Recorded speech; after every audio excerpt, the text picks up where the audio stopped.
Guys, unboxing tayo ngayon sa ating in-order sa Shopee na grinder.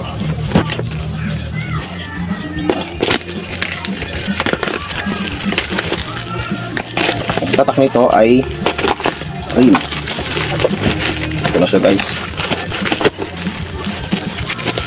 Sana gumana.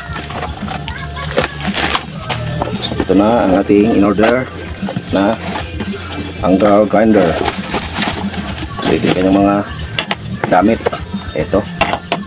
At ito yung mga, ay may carbon pa siyang kasama, pang reserva. Ito yung pang bukas. Ito yung kanyang angle grinder na manual. So ito na. Ito yung pambukas dito guys. Ito yung pambukas. Tama na rin. Sumilapot. Tapos saksak natin kung gumagana.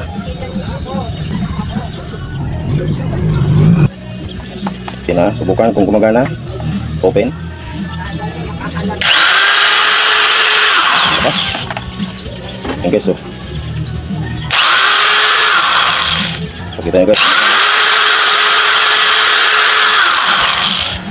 So okay siya.